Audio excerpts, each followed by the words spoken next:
السلام علیکم ورحمۃ اللہ وبرکاتہ۔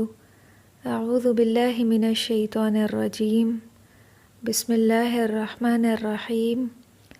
رب اشرح لی صدری ویسر لی امری واحلل عقدۃ من لسانی یفقہوا قولی رب زدنی علما اللہم فقہنا فی الدین۔ جنت قرآن کی روشنی میں۔ مرنے کے بعد جو دوسری زندگی ہے اس میں ہر انسان کا ایک ٹھکانہ ہے، یا وہ جنت ہے یا جہنم ہے، اور ہر انسان کو اپنے عمل کے مطابق بدلہ ملنے والا ہے۔ تو جو نیکوکار ہیں، متقین، ان کو اللہ تعالیٰ بطور جزا انعام و اکرام سے نوازیں گے۔ انہی نعمتوں سے متعلق قرآن اور احادیث میں بڑی تفصیلات ملتی ہیں کہ وہ نعمتیں کیسی ہوں گی، کیا ہوں گی اور کن کو ملیں گی، تاکہ ہم ساتھ میں اپنا جائزہ لیں کہ ہم کہاں کھڑے ہوئے ہیں۔ تو سابقہ لیکچرز میں بھی انہی نعمتوں کا تذکرہ ہو رہا تھا قرآن کی روشنی میں، اور قرآن میں بار بار انہی نعمتوں کا ذکر ہوتا ہے، لیکن ہر جگہ کچھ مختلف انداز میں ذکر ہوتا ہے۔ جنت میں داخلے کے بعد اللہ تعالیٰ اہل ایمان کو ان کی اولادوں اور آباء و اجداد کے ساتھ ملا دیں گے، لیکن شرط یہ ہے کہ اولاد بھی اسی نقش قدم پر چلی ہو جس پر والدین تھے۔ والذین آمنوا واتبعتہم ذریتہم بإیمان الحقنا بہم ذریتہم وما التناہم من عملہم من شیء کل امرئ بما کسب رہین۔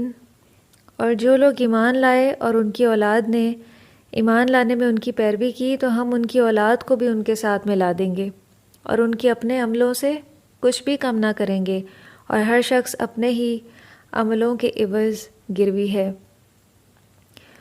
تو اس آیت سے یہ بات پتہ چل رہی ہے کہ کم درجے والی اولاد کو بلند درجات والے والدین سے ملا دیا جائے گا، یعنی والدین نیک تھے اور پرہیزگار تھے، اولاد نے اپنے والدین کی پیروی کی کوشش تو کی مگر نیکی اور پرہیزگاری میں اس درجے تک نہ پہنچے جو والدین کا درجہ تھا۔ تو اللہ تعالیٰ اولاد پر یہ مہربانی فرمائیں گے کہ ان کو بھی ان کے والدین کے درجے تک پہنچا کر جنت میں ان کے والدین کے ساتھ ملا دیں گے، تاکہ کیا ہو، والدین اور اولاد جیسے دنیا میں اکٹھے رہے تھے جنت میں بھی اکٹھے رہ سکیں، اور والدین اور اولاد دونوں کی آنکھیں ایک دوسرے کو دیکھ کے ٹھنڈی رہیں۔ اس سلسلے میں یہ نہ ہوگا کہ کچھ والدین کا درجہ کم کر دیا جائے اور کچھ اولاد کا بڑھا دیا جائے اور دونوں کو ایک درمیانی درجے کے مقام میں جنت میں ملا دیا جائے، نہیں، ایسا نہیں ہوگا، بلکہ اولاد اگر نچلے درجے پہ ہے تو اولاد کا درجہ بڑھا کر والدین کے درجے تک پہنچا دیا جائے گا، والدین کا درجہ کم نہیں کیا جائے گا۔ تو یہ اللہ سبحانہ و تعالیٰ کا کتنا بڑا احسان ہوگا کہ کسی کے مقام میں کمی نہ کی جائے گی، بلکہ اولاد کو اپنے والدین کے پاس بلند مقام تک پہنچا دیا جائے گا۔ لیکن یہ وہ اولاد ہوگی جو ماں باپ کے نقش قدم پہ چلی، یعنی ماں باپ نیک تھے، اولاد بھی نیک تھی، اور نیکی کے کاموں میں ایک دوسرے کے ساتھ تعاون کرتے تھے، ایک دوسرے کو نیکی کے کاموں میں موٹیویٹ کرتے تھے آگے بڑھنے کے لیے۔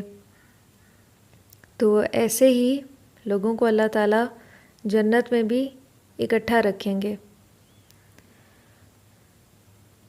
اور اس آیت سے یہ بھی ایک اہم بات پتہ چل رہی ہے کہ ہر شخص اللہ کے ہاں گروی ہے۔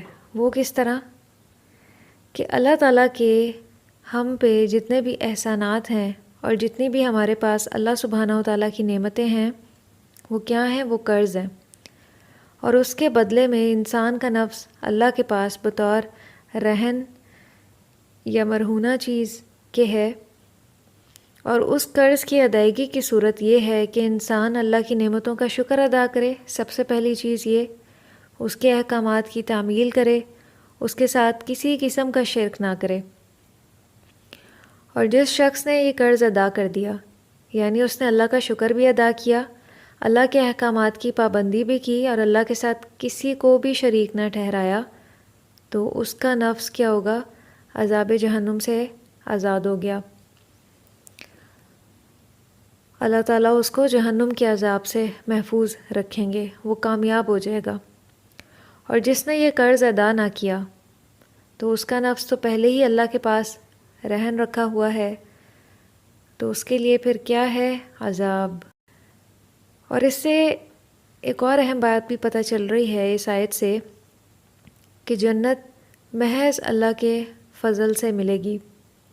اور دوسری بات یہ پتہ چل رہی ہے کہ ایک شخص کی نیکی دوسرے کے نفس کو نہ رہا کرا سکے گی اور نہ عذاب جہنم سے بچا سکے گی۔ جنت کی جو اگلی صفت ہے وہ سورۃ الرحمن سے پتہ چل رہی ہے، اور اس کی آیت نمبر 46 ہے۔ وَلِمَنْ خَافَ مَقَامَ رَبِّهِ جَنَّتَانِ، جو شخص اپنے رب کے حضور پیش ہونے سے ڈرتا رہا تو اس کے لیے کیا ہے؟ 2 باغ ہوں گے۔ فَبِأَيِّ آلَاءِ رَبِّكُمَا تُكَذِّبَانِ، تو تم اپنے رب کی کن کن نعمتوں کو جھٹلاؤ گے؟ ذَوَاتَا أَفْنَانٍ، دونوں باغ ہری بھری ڈالیوں سے بھرپور ہوں گے۔ فَبِأَيِّ آلَاءِ رَبِّكُمَا تُكَذِّبَانِ فِيهِمَا عَيْنَانِ تَجْرِيَانِ، دونوں باغوں میں ہر پھل کی 2 قسمیں ہوں گی۔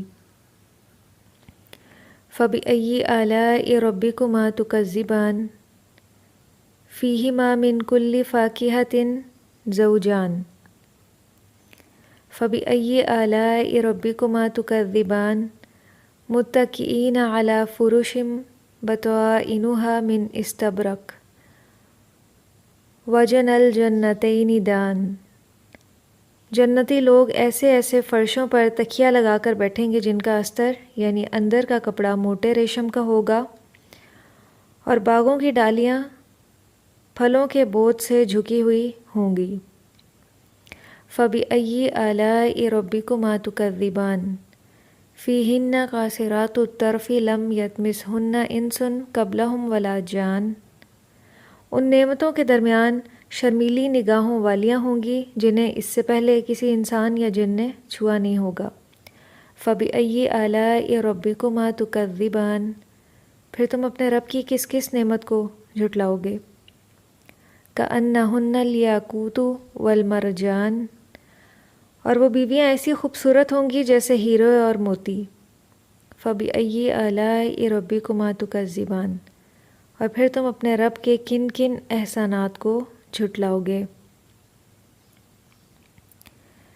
سب سے پہلے جنتان کی بات ہو رہی ہے، اور اس کی وضاحت ایک حدیث سے بھی پتہ چلتی ہے کہ جنت میں 2 باغ چاندی کے ہیں جن میں برتن اور جو کچھ ان میں ہے سب چاندی کے ہوں گے، اور 2 باغ سونے کے ہیں، ان کے برتن اور جو کچھ ان میں ہے سب سونے کے ہیں۔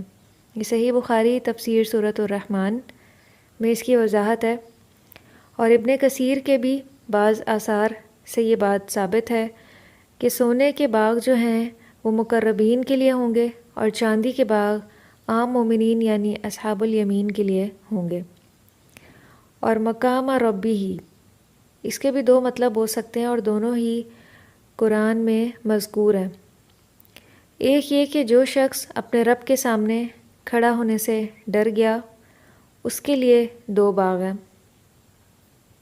تو یہاں پہ اس صورت میں مقام ربی ہی سے مراد بندے کا اپنے رب کے سامنے کھڑا ہونا ہے، اور اسی کی تائید قرآن میں ایک اور جگہ بھی ملتی ہے، یوم یقوم الناس لرب العالمین، جس دن لوگ رب العالمین کے لیے کھڑے ہوں گے۔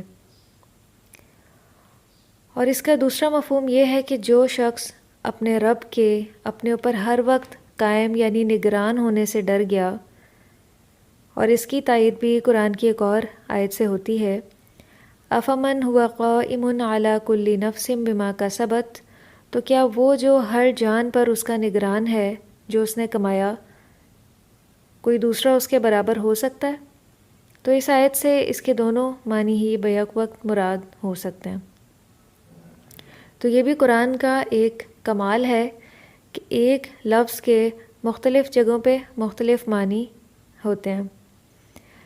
تو جو شخص بھی اس بات سے ڈر گیا کہ اس نے قیامت کے دن اپنے رب کے سامنے کھڑا ہونا ہے، اور اس بات سے بھی ڈرتا رہا کہ اس کا رب اس کی ہر چھوٹی بڑی حرکت کو دیکھ رہا ہے، اس کا رب اس کو ہر وقت دیکھ رہا ہے، اس کی نگاہوں کو، اس کے دل کے حالات سے بھی وہ واقف ہے، تو جس نے اس ڈر کے ساتھ اپنی زندگی گزاری اور گناہوں سے بچتا رہا، تو ایسے انسان کے لیے 2 باغ ہیں۔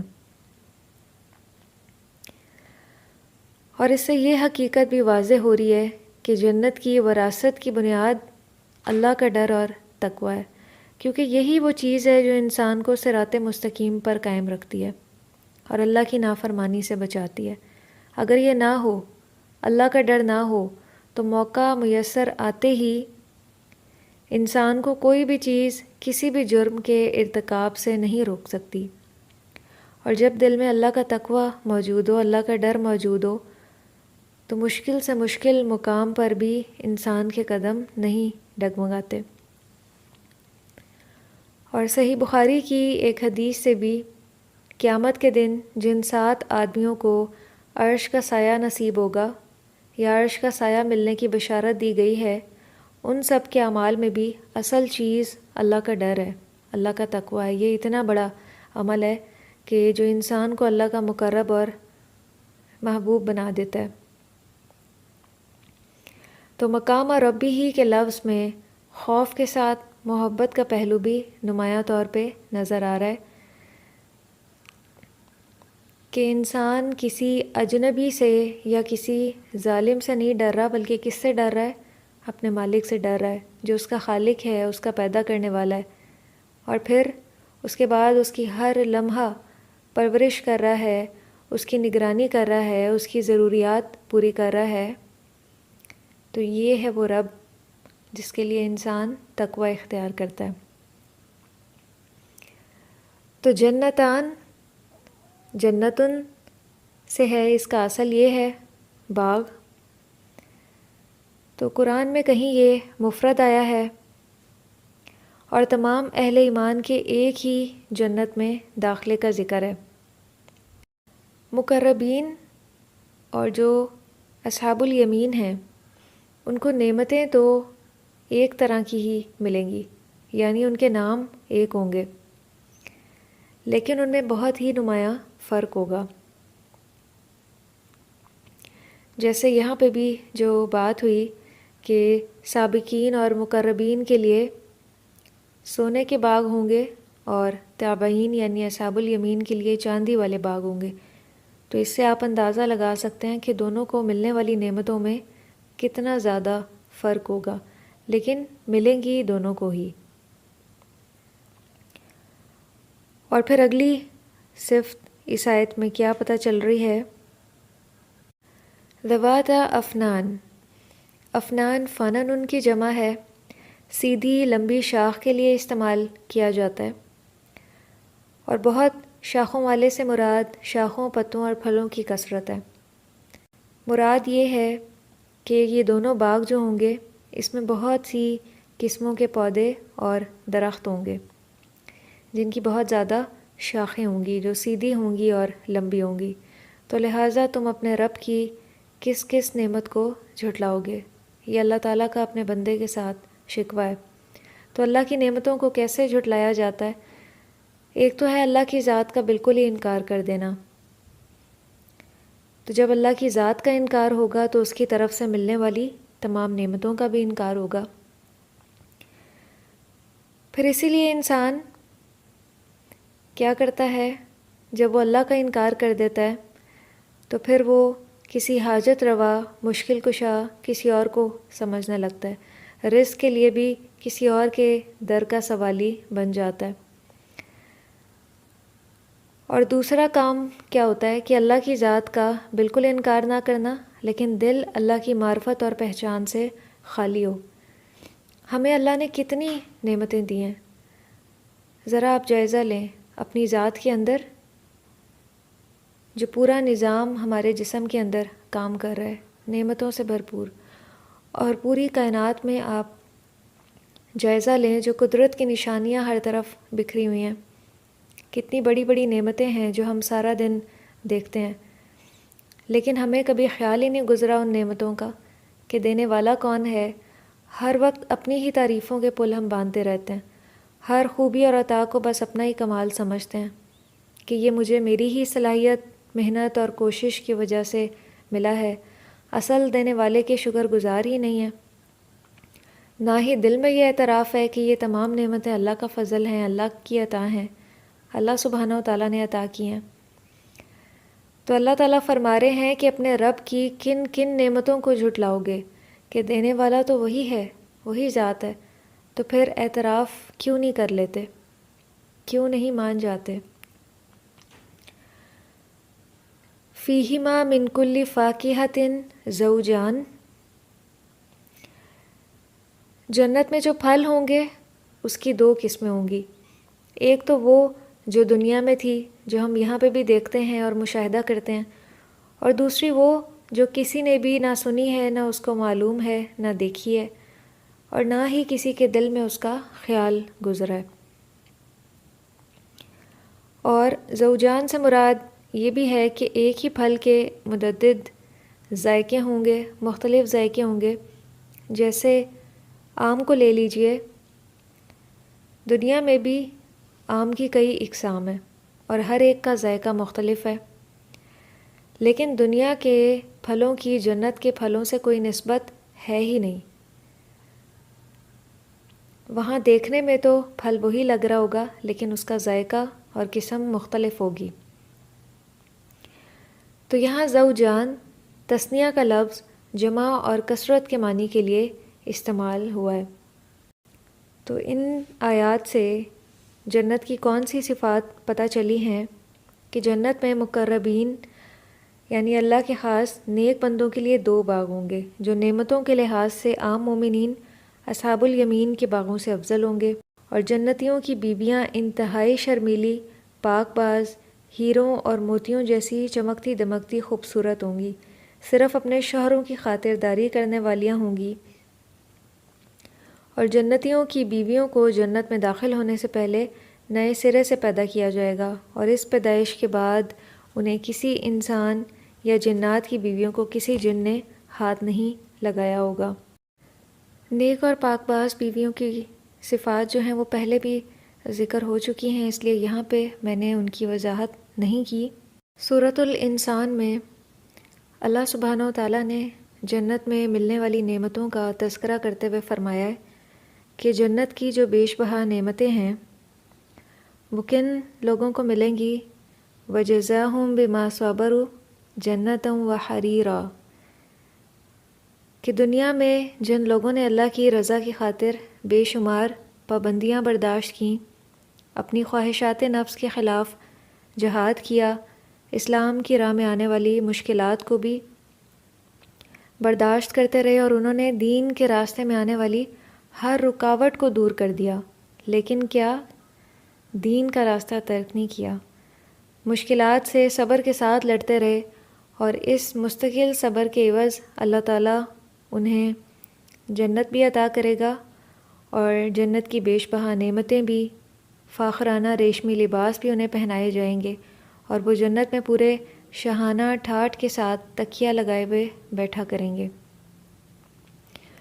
متکئین فیہا علی الارائک لا یرون فیہا شمسا ولا زمہریرا، شمس سے مراد دھوپ کی حرارت اور شدت ہے جو بدن کو ناگوار محسوس ہو، اور زمہریرا سے مراد سخت سردی ہے، بہت زیادہ ٹھنڈ۔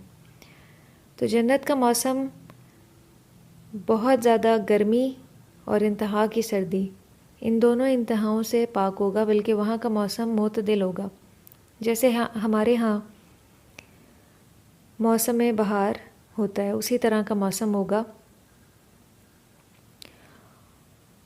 اور اسی آیت میں جنت کے برتنوں کی بات ہو رہی ہے کہ وہ شیشے کی قسم کے ہوں گے، قواریر من فضۃ قدروها تقدیرا، شیشے بھی ایسے جو چاندی سے مرکب ہوں گے، اور انہیں ایک خاص ترتیب سے بنایا گیا ہوگا۔ تو دنیا میں بھی آج کئی قسم کے شیشے ایجاد ہو گئے ہیں۔ ایسی اشیاء بھی ہیں کہ جو شیشے کے علاوہ ہونے کے باوجود شیشے کی طرح صاف شفاف نظر آتی ہیں۔ کئی بار پلاسٹک کی اشیاء میں بھی یہی خصوصیات ہوتی ہیں۔ تو جنت میں بھی چاندی اور اس کے برتنوں کو شیشے کی طرح صاف شفاف بنا دیا جائے گا، اور یہ صنعت جو ہے وہ دنیا میں آج تک ایجاد نہیں ہو سکی اور شاید آئندہ بھی نہ ہو سکے۔ تو اس کا ایک مطلب تو ترجمے سے واضح ہے، اور دوسرا مطلب یہ ہے کہ ان کا چاندی کے شیشہ نما برتنوں کو اتنی مخصوص مقدار میں ہی بھرا جائے گا جتنی پینے والے کی طلب ہوگی، کہ جتنا دل چاہ رہا ہوگا اتنا ہی بس اس میں ڈالا جائے گا، کہ نہ انہیں دوبارہ مانگنے کی ضرورت پیش آئے گی اور نہ ہی ایسا ہوگا کہ برتن میں کچھ مشروب باقی بچا رہ جائے۔ پھر آگے جنت میں سلسبیل کا ذکر ہو رہا ہے۔ یہ جنت میں زنجبیل یا سونٹ کی آمیزش والے مشروب ہوں گے۔ عینن فیہا تسمی سلسبیلا، زنجبیل کی تاثیر جو ہے وہ گرم ہوتی ہے، اور اہل عرب کے شوق کو پیش نظر رکھتے ہوئے اس کا ذکر کیا گیا ہے۔ اور جو لڑکے اس کو پیش کریں گے ان کی صفات کیا بتائی جاتی ہیں؟ وَيَطُوفُ عَلَيْهِمْ وِلْدَانٌ مُخَلَّدُونَ، کہ وہ لڑکے اہل جنت کے پاس ہمیشہ موجود رہیں گے، کبھی غیر حاضر نہ ہوں گے۔ تو یہ جو کام کرنے والے ہیلپرز ہیں ان کی ایک بہترین کوالٹی یہاں پہ بتائی جا رہی ہے، اور اس کو سب سے پہلے ذکر کیا گیا ہے کہ وہ غیر حاضر نہ ہوں گے، ہمیشہ حاضر رہیں گے۔ ہمارے گھروں میں جو ہیلپرز ہوتی ہیں جو ہمیں گھریلو صفائی میں مدد دیتی ہیں، تو اگر کبھی وہ صحیح طرح کام نہ کریں، جتنا کام ہم انہیں بتائیں وہ ہماری مرضی اور چاہت کے مطابق نہ ہو، یا وہ بہت زیادہ چھٹی کریں، کام سے غیر حاضر رہیں، تو کیا کیفیت ہوتی ہے۔ لیکن جنت میں جو کام پر معمور لڑکے ہوں گے وہ بہت ایکٹیو اور الرٹ ہوں گے، بھاگ بھاگ کے کام کرنے والے ہوں گے، اور ان کا حسن و جمال، ان کی پاکیزگی، ان کی نظافت، ان کی آب و تاب اور ان کے ہمہ وقت ادھر ادھر پھرنے سے یوں معلوم ہوگا کہ وہ بہت ہی خوبصورت موتی ہیں جو ادھر ادھر بکھیر دیے گئے ہیں۔ وَإِذَا رَأَيْتَ ثَمَّ رَأَيْتَ نَعِيمًا وَمُلْكًا كَبِيرًا، اور جدھر بھی تم دیکھو تو جنت کی نعمتیں ہی نعمتیں ہیں، اور ایک بہت بڑی سلطنت دیکھو گے۔ جنت میں ایک ادنا درجے کا بھی جو جنتی ہوگا اس کو بھی رہائش کے لیے جنت میں جو جگہ معلوم ہوگی وہ یوں معلوم ہوگی کہ جیسے کسی بڑے بادشاہ کی سلطنت ہوتی ہے جس میں ہر طرف اعلیٰ سے اعلیٰ نعمتیں موجود ہوں گی۔ وَحُلُّوا أَسَاوِرَ مِن فِضَّةٍ وَسَقَاهُمْ رَبُّهُمْ شَرَابًا طُهُورًا، جو اہل جنت ہوں گے ان کو سونے کے کنگن پہنائے جائیں گے، اور یہاں اس آیت میں چاندی کے کنگنوں کا ذکر ہے، اور یہ بات بھی اہل جنت کی مرضی پر منحصر ہوگی کہ جیسے کنگن وہ پہننا چاہیں گے، سونے کے پہننا چاہیں گے تو انہیں سونے کے پہنا دیے جائیں گے، چاندی کے پہننا چاہیں گے تو انہیں چاندی کے پہنا دیے جائیں، اور یہ بھی ممکن ہے کہ وہ دونوں طرح کے پہننا چاہیں تو ان کو دونوں طرح کے ہی پیش کر دیے جائیں، اور یہ بھی ممکن ہے کہ مردوں کو چاندی کے پہنائے جائیں اور عورتوں کو سونے کے، ہر طرح سے ممکن ہے۔ اور یہاں پہ ایک تیسرے مشروب کا بھی ذکر کیا جا رہا ہے، شرابن طہورا۔ اس کی کیا صفت ہوگی؟ طہور سے مراد وہ چیز ہوتی ہے جو خود بھی صاف ستھری ہو اور دوسری چیزوں کو بھی صاف ستھرا کرنے والی ہو، یعنی وہ مشروب ایک تو بذات خود انتہائی صاف شفاف ہوگا، دوسرا اہل جنت کے دلوں سے ایک دوسرے کے خلاف ہر قسم کی رنجش کو بھی زائل کر دے گا، وہ ایسا مشروب ہوگا۔ إِنَّ هَذَا كَانَ لَكُمْ جَزَاءٌ وَكَانَ سَعْيُكُمْ مَشْكُورًا، یہ ہے تمہاری جزا اور تمہاری کوشش کی قدر کی گئی ہے۔ تو اللہ سبحانہ و تعالیٰ بہت ہی قدردان ہے۔ یہ نعمتیں عطا کرنے کے بعد اللہ تعالیٰ اہل جنت سے فرمائیں گے کہ دنیا میں میری خاطر جو تم نے مصیبتیں برداشت کیں اور میرے احکام کی پابندیوں کا خیال رکھا، تمہاری ان محنتوں کی آج پوری پوری قدر کی جاتی ہے اور ان کا تمہیں بیش بہا بدلہ دیا جاتا ہے۔ تو سورۃ الانسان، اس کی آیات 12 سے لے کے 22 میں جو صفات بتائی گئی ہیں وہ کون کون سی ہیں کہ ساری زندگی ناجائز خواہشات نفس سے رکے رہنے والے اور اللہ کی قائم کردہ حدود کی پابندی کرنے والے لوگ ہی جنت میں جائیں گے۔ جنت میں گرمی کی شدت بھی نہ ہوگی نہ سردی کی، بلکہ خوشگوار موسم ہوگا، اور جنت کے خادم چاندی اور شیشے کے برتنوں میں جنتیوں کی خدمت کریں گے۔ جنت کے پھل اس قدر نیچے ہوں گے کہ جنتی کھڑے بیٹھے یا لیٹے جب چاہیں گے توڑ سکیں گے، اور جنت کے چشمے سلسبیل سے ایسی شراب برآمد ہوگی جس میں سونٹ کی آمیزش ہوگی جو جنتیوں کو پلایا جائے گا، اور ہر جنتی کا باغ ایک وسیع و عریض سلطنت کا منظر پیش کرے گا، اور جنتیوں کو چاندی کے کنگن پہنائے جائیں گے۔ جنت کی اگلی صفت سورہ الغاشیہ سے پتہ چل رہی ہے، آیت نمبر 8 to 16۔ وجوہ یومئذ ناعمہ لسعیہا راضیہ، کہ جنت میں جو لوگ ہوں گے وہ اس دن اپنی کارکردگی پر بہت ہی خوش ہوں گے۔ یہ وہ لوگ ہوں گے جو امتحان میں کامیاب ہو گئے۔ آپ نے بھی دیکھا ہوگا اس انسان کو جو اپنے امتحان میں یا پرچے میں کامیاب ہو جائے کہ چہرے پر کیسی خوشی کے آثار ہوتے ہیں، بہت ہی نمایاں نظر آ رہی ہوتی ہے چہرے پہ خوشی۔ تو یہ کوئی عام امتحان نہیں ہے، جنت کا امتحان ہے۔ تو سوچیں اس میں کامیاب ہونے والوں کے چہرے کتنے تر و تازہ اور بارونق ہوں گے۔ ان لوگوں نے دنیا میں اسلام کی خاطر جو سختیاں برداشت کی تھیں، تو اس دن وہ اپنی زندگی کے کارناموں پر بہت ہی خوش ہوں گے۔ کیوں؟ کیونکہ اس دن انہیں ان کا بہترین بدلہ ملنے والا ہوگا، بہترین بدلہ ملنے کی توقع ہوگی، اسی لیے ان کے چہرے پر رونق ہوں گے۔ اور یہاں جنت کی ایک اور بہت ہی اہم خوبی کا ذکر ہے، لا یسمعون فیہا لغوا ولا کذابا، وہاں نہ تو وہ بیہودہ باتیں سنیں گے اور نہ ہی جھوٹی باتیں سنیں گے۔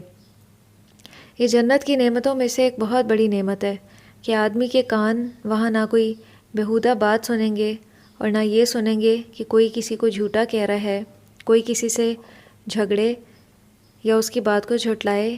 وہاں پہ ایسا نہیں ہوگا، گالی گلوچ اور فساد تو یہ جنت میں سوال ہی پیدا نہیں ہوتا کہ ایسا ہو۔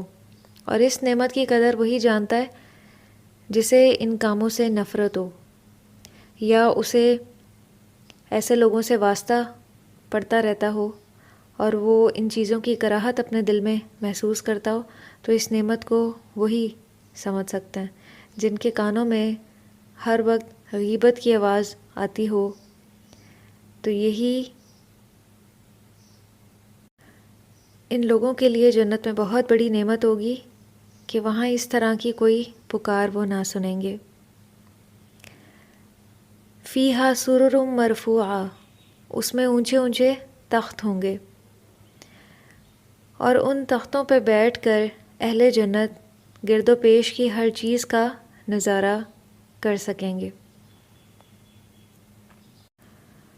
تو جنت میں اہل جنت کے لیے فاکہۃ کثیرۃ، بے شمار نعمتیں ہوں گی، اور ان نعمتوں کی خوبی یہ ہوگی لا مقطوعۃ ولا ممنوعہ، جو نہ کبھی ختم ہوں گی اور نہ ہی اہل جنت سے روکی جائیں گی۔ تو جنت کی جو نعمتیں ہیں ان کی سپلائی کسی وقت بھی ختم نہ ہوگی۔ جیسے دنیا میں بسا اوقات ہوتا ہے کہ پھل اپنے موسم میں ہی مل سکتے ہیں، اور ان کو حاصل کرنے کے لیے کیسی محنت اور مشقت کا سامنا کرنا پڑتا ہے، کئی طرح کی رکاوٹیں ہوتی ہیں، پھر جا کے ہم ان کو حاصل کر سکتے ہیں۔ لیکن اہل جنت جیسے ہی کسی کھانے کی چیز یا مشروب کی تمنا کریں گے تو وہ فوراً ان کے سامنے حاضر ہو جائے گا بغیر کسی محنت اور مشقت کے۔ جتنا ان کا دل چاہیں گے وہ پئیں گے، اور وہاں وہ بھوک کے لیے نہیں پئیں گے یا پیاس کے لیے نہیں پئیں گے، محض لذت کے لیے پئیں گے۔ اور جنتیوں کو جنت میں ہر چیز سے لذت حاصل ہوگی۔ ان کے لیے جو بیویاں ہوں گی وہاں، اس سے متعلق بھی جو لفظ استعمال کیا جاتا ہے وہ ہے فَجَعَلْنَاهُنَّ أَبْكَارًا عُرُبًا أَتْرَابًا، کہ جنتیوں کی جو بیویاں ہوں گی وہ ان کی ہم عمر ہوں گی اور ان کو ان سے موافقت معلوم ہوگی، جو ان سے محبت کرنے والی ہوں گی اپنے شوہروں سے۔ تو دنیا میں رہتے ہوئے بسا اوقات عورتیں کام کاج میں اتنی زیادہ مصروف ہوتی ہیں کہ جب شوہر گھر آئیں تو بہت تھکی ہوئی نظر آتی ہیں اور حال حلیے سے بھی بہت تھکی ہوئی معلوم ہوتی ہیں، اور شوہر کا دل لبھانے کی بجائے گلے شکووں کی ایک لمبی فہرست ہوتی ہے کہ جس سے تھکا ہارا شوہر مزید تھکن کا شکار ہو جاتا ہے۔ تو جنت میں اس طرح کا معاملہ نہیں ہوگا، جو بیویاں ہوں گی وہ بہت ہی محبت کرنے والی، شوہروں کی محبت حاصل کرنے والی اور خاوند کی محبوب ہوں گی، شوہروں کی محبوب ہوں گی۔ تو اترابا میں یہ سارے مفہوم آ جاتے ہیں۔ جنت میں سارے کام جنتیوں کی خواہش اور ارادے کے عین مطابق ہوں گے، جو ارادہ یا خواہش دل میں پیدا ہوگی وہ فوراً پوری کر دی جائے گی۔ جنت کی نعمتیں اہل جنت کے لیے ٹھنڈک پہنچانے والی ہوں گی، تو جنت کی نعمتوں کا اس دنیا میں تصور کرنا مشکل ہے، لیکن اللہ تعالیٰ نے ان تمام نعمتوں کا متقین سے وعدہ کیا ہے۔ تو اللہ تعالیٰ ہمیں بھی متقین میں شامل فرمائیں تاکہ روز قیامت ہم بھی اللہ کے فضل اور احسان سے ان نعمتوں کے مستحق بن سکیں۔ وآخر دعوانا ان الحمد للہ رب العالمین۔ سبحانک اللہم و بحمدک، نشہد ان لا الہ الا انت، نستغفرک و نتوب الیک۔ والسلام علیکم ورحمۃ اللہ۔